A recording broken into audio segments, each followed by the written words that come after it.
What it is? Andrew Barrow, Suburban Dope. You know what's going on, man. Suburban Dope runs a marathon. We're here. We started. Oh, also, it's cold as shit in this garage. Like, it's cold as fuck in here. And this is where I'm recording. And so you're probably going to see my breath every now and then. And then I know it may seem like I have on like the same shit, but like I need this hoodie covers everything, and then this bathrobe is nice and thick. So yeah, that's what I'm out here in. So excuse me, running in January sucks. Yeah, balancing training and parent life is different. Okay, it's gonna be more challenging than I thought. Like, first run it wasn't terrible. I ran 2 miles. I was like, look, I'm gonna just run 2 miles, see what happens. And I mean, I'm slow as shit right now, and that's okay. That's okay. My starting weight is 215. We're gonna get down to my run. So what I want for my run mate, for my marathon weight, I want to be like 165, 170 at the highest, but I'm really shooting for the 165. I think that'll be like solid for me. I can really do that in this time frame, right? So 215, I'm out there running and cold as fuck, okay? Cold as shit. I told myself I'm gonna run at 8 o'clock, and I woke up on Saturday morning and I was like, I'm gonna do this run at 10 o'clock because I was tired. So, I mean, look, already I'm over here like making excuses and stuff. Look, don't judge me. Don't judge me. All right, I'm human. I'm human, bruh.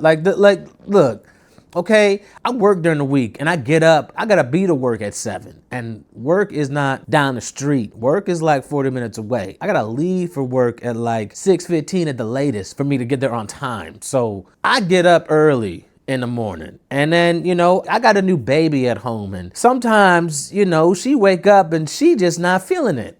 She want boob right now, or maybe she shit herself, or maybe she's wet, and I got to deal with that before I continue to do my own thing and get my own mind right and move on. It's just shit. But I got out there and I did the run, and I was running I think I was running like 12-minute miles. I was out there.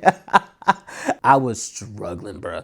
Like, for real. I was like, yo, I didn't know it was going to be like this. Like, I knew I was going to try to do my thing and get back into working out. And yeah, it's a lot. But we got to start somewhere, right? We got to start somewhere. So I figure, here we are. We're starting. So when I was done, my body I felt crazy, bro. Like, the body at 37 is not the body at 25. You know what I mean? Like, I'm definitely hurting. I'm not like, oh my gosh, I'm fucking old, like I'm moving all slow, but I was definitely feeling it. I felt it for the next 3 days. And I did stretches. Like, I even went on YouTube. I'm like, yo, I need to look up like some real stretches for runners, something, because it's crazy. Like, I didn't know it was going to be like this, but you got to start somewhere, right? I guess this is where we start. And, I got my children, my son like, hey, can I come run with you? And it's like, yeah, you can come run, sure. But like, I don't want to run to the point like, you got to keep up. Like, now I got to go back. Like, I'm doing double the run. And I won't lie. First run, so he came out with me the second day. So I went out there the first day by myself, did my thing. And then I went out there the second day. Come on. Let's get it. Come on. You gotta push. You gotta push harder than that. That's why it hurts. Gotta push. Can't try, you gotta do. You can do it. You gotta get that out your mind. Day 2, run, done. My legs are like, why are we doing this? To the point now that I'm questioning, why am I doing this? Why do I want to run a half marathon? Nobody told me to do it. Why do I want to do this? And today, it was one of them runs like, it's only the second day. So it's like, it's not even like I can't even call myself a runner yet. You know what I mean? But like, I definitely had to like tell myself to push today. I wanted to stop a lot. Like, my legs don't got it today, bruh. So I'm gonna take this little recovery workout I got coming up tomorrow and do it again the next time. The road to half marathon. And I did my other run, and he came out there with me, you know, my 10-year-old, and he plays football. Like, he's been playing football now for 3 years, and he's a dog. And the first team he played with, they didn't play that shit. They fucking ran every practice. And they practiced like 3 days a week, and they would run these boys. You know what I'm saying? Like hills, sprints. They would run like 2 miles every practice, and then like they would end the practice with a mile run. Like these boys, they was running them boys. Like it felt like sometimes when I would watch them, I felt like when I used to play soccer. I played for an A team one time, and I was like, you know, that's like big time. And I played travel. Practice starts, we go out there, we stretch, and then boom, we're running. And then we might do some drills here and there, and then we're running again. And then we'll get a water break. We might do a little quick scrimmage, and then we're running again. Like, we're just running, Indian runs, all that shit. We were doing, and he was doing all of that with his first football team. And this is, you know, he was 7 years old. He was solid. He was in solid shape, doing his thing. Then he played for another team the next year, and it was not the same team. And you know, the team was fine, but they didn't run. They did not condition these boys. They would like sprint at the end of practice every now and then, but like running as a whole in practice, doing that. And then the team he played for last year, which is he'll probably play for again this year, the running, the conditioning for these boys, they were not doing that. So my son right now running, he sucks. That's just nothing else to it. It was rough to watch him run. And I was just like, look, I'm already out here struggling, right? I'm out here struggling, and now I got to make sure that you are good. And I have to make sure you're good because I'm your dad. And I'm not going to let you, like, we're not going to quit. We're going to get through it. So he pushed. He definitely pushed, and it was rough for him. And it was rough for me too. But he did it. I was happy that he did it. And, you know, it's different training for something as an adult, like dad, like a full-blown dad with 4 kids. It's not like I got 1 or 2. I got 4. So hard. And then I got to do my runs during the week too. And those ones, that's like the real no excuse runs for me is those weekly runs. I do 2 of them. I do one on Tuesday and one on Thursday. Them weekly runs, those are the ones that really like test my mental for sure. Because I've worked all day. I've been up since fucking 5:30. You know, I'm up and I work all day doing this shit. And then I got to drive home and, I got to be in traffic, whatever have you. And I want to come in, I want to do my run, 4:30, boom, I want to run. And it's like, okay, I get home and it'd be 4 o'clock and, I go sit down and it's like, I don't know about run day, man. I'm fucking tired.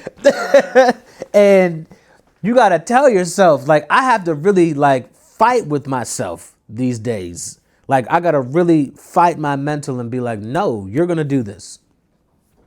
You may not want to do it, but you said you're going to do it. So do it. And that's where it's like, all right, look, that's where I realize these runs are different and why I'm really doing this. It's accountability and, as a show my kids, that sometimes you're going to have to be accountable for yourself. If you say you want to do something, you got to do it. Like my son, he wants to do the drums in a talent show. He's got a talent show at school. All right, cool. Like I don't play the drums. So,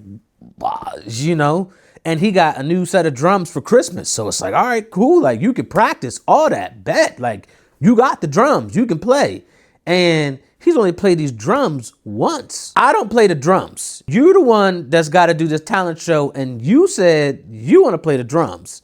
So you got to practice. You can't just like magically know how to play the drums. You know what I mean? Like that's not how that works. If you want to be on YouTube, then watch how to play drums on YouTube rather than watch shorts of bullshit. You know what I'm saying? Like that's what our kids be watching on YouTube a lot of times. Sometimes they just be watching bullshit, right? And you could be on here really, you know, doing something for your mind and really get into it and really learning a skill for real if you would be on here doing something productive with yourself, but you're not. But I can't help you with that. You know what I mean? Like, you got to do it. You said you want to do it, so you have to do it. So even us as parents, like, we're holding them to it. Like, hey man, you said you want to play the drums. You got to go practice your song. That's what you want to do. You want to play Uptown Funk. Okay, I love the song. I don't know how to play that shit on the drums. You got to learn how to play that shit on the drums, not me. Like, I can't play the drums for you. You know what I mean? Like, I can't do that. So that's what's going on, man. It's a lot. I had my first show, you know what I mean? Back doing my stand-up, had my first show. It went really well. This lady, her name is Amy, shout out to her. And she does these shows. She has this company called Story District. They're out there in DC. And I've done a story with her before, and it's fun. It was a lot of fun. It's definitely different for me. It's a different muscle with stand-up and storytelling and really helping me develop that. So I did my show, and the show sold out. I had no idea it was going to sell out. And I'm over here thinking, because the first show I did with her, I did a show. It was like, I was at the DC Improv, and it was in a smaller room in the DC Improv. So it was like 60 people in there. To it, it's nothing, I could do it. And so I'm thinking the show is going to be like that for this show. There was 250 people in there, and it was a much bigger stage. And they had the ASL people in their thing while I'm doing my thing. Like, it was different. It was cool. I enjoyed it. My show went, my story went well. They let me close the show, which was cool. So when that video comes out, I'll put it, I'll post it for sure so everybody can see it. It was a fun story. I enjoyed it. So I'm getting back out there, trying to do what I gotta do. I gotta get back there. I gotta hit these mics. I know I gotta do that. I gotta get back out there and hit some of these mics. Just do more shows. I gotta do more stand-up in general. But doing this is a muscle. I'm working on it always. And these runs are gonna be interesting because training as a parent it's just a lot, man. It's a lot, but you gotta, like, look, I gotta hold myself accountable. I said I wanna do it, so I gotta do it. That's it. So here I am doing it. I gotta get back to being a parent now. Shit. So I'll talk to y'all soon.